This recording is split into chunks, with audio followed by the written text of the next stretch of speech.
Hi friends, तो आज मैं आपको पतंग बनाने के सबसे आसान तरीके बताऊंगा जो आसानी से उड़ सकते हैं। ऐसे पतंग तो बनाते हैं तो जैसे सबसे पहले क्या होता है, उसका नथ लगाना सबसे बड़ी बात होती है। तो नथ जब हम लगाते हैं तो इसका आप सबसे नीचे पहले एक छिद्र होता है और उसमें अगर आप संतुलन बनाए रखना चाहते हैं तो एक पूँछ लगा दीजिएगा तो पतंग संतुलन होकर उड़ता है। तो सबसे पहले नथ लगाने के लिए आपको यहाँ पे बांधना होगा और यहाँ से बांधने के बाद आप जब यहाँ बांध लेंगे तो उसके बाद पीछे से आपको यहाँ बांधना होगा, जो दोनों जो बांस की ये होती है उसको दोनों को मिलाकर आपको बांध कर लेंगे।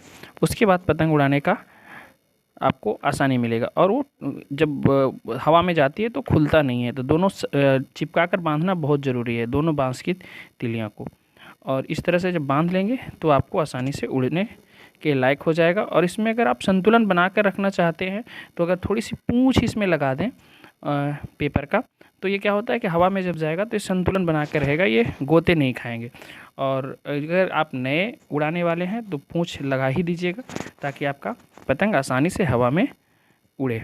और विशेष इसमें जब हो जाएगा तो हम आपको ऊपर लेकर चलेंगे और इसको उड़ाकर भी दिखाएंगे। आप वीडियो तक बने रहिए। अगर आप हमारे यूट्यूब चैनल पर नए हैं तो प्लीज़ हमारे चैनल को सब्सक्राइब जरूर कर दीजिएगा। और इसको तोल लेना है और तोलने के बाद नीचे वाला जो है धागा छोटा रहेगा और ऊपर वाला भाग, नीचे वाला बड़ा रहेगा सॉरी, और ऊपर वाला भाग धागा जो होगा थोड़ा सा छोटा रहेगा उससे।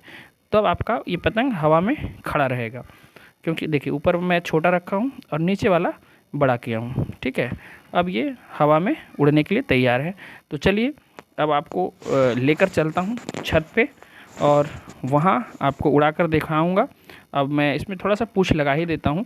यह छोटा बच्चा उड़ाएगा, मेरा बेटा उड़ाएगा, तो इसके लिए मैं पूँछ लगा दे रहा हूँ ताकि संतुलन बना रहे और ये आसानी से उड़ा सके। तो चलिए मिलते हैं छत पे आपसे। चलिए आ गए हैं छत पे और लीजिए इस पतंगबाजी का आनंद आप। और मैं आपको दिखा रहा हूँ, देखिए अरे बाबा दूसरी पतंग भी आ गई है बीच में और उसमें भी पूँछ लगी है, हमारी पतंग में भी और उनकी पतंग में भी पूँछ लगा हुआ है। और देखिए मेरा दोनों बच्चा उड़ाने में लगा हुआ है। और सबसे बड़ा चीज़ है कि जब उड़ा रहा था तो मेरे पास धागा कम था और पतंग ज़्यादा ऊंचे में नहीं थी। उन देखिए वो पतंग उड़ाने वाले से थोड़ा नीचे है। तो फिर मेरे बेटे ने एक सवाल बहुत ही आकर्षक किया है, मुझे लगता है कि आप तक ये शेयर जो किस्सा हुआ है मैं आप तक बताऊं।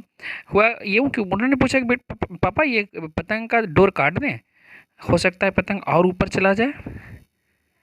तो फिर इसको मैंने एक अनुशासन का पाठ पढ़ाया। बेटा जब कोई डोर किसी पतंग से बंधा होता है तो समझिए उस पतंग को वो अपने अनुशासन में रखा हुआ है और वह उस धागे के सहारे बंधा है, तभी तक आसमान में लहरा रहा है। और अगर आपके जीवन में भी कभी ऐसा लगता है कि आप किसी पेरेंट्स के अनुशासन में बंधे हुए हैं जो आपको इधर उधर जाने से रोक रहा है, तो समझिए वह आपको आसमान में उड़ाना चाह रहा है, आपकी तरक्की के लिए वह काम करना चाह रहा है। तो इसी तरह से अगर आज हम पतंग को धागा को मैंने काटने का उन्हें बोला कि ऐसा करो तुम इस पतंग को काट ही दो, देखते हैं कितनी दूर जाता है। पतंग थोड़ी दूर गया और लहराते लहराते ज़मीन पर आ गिरा।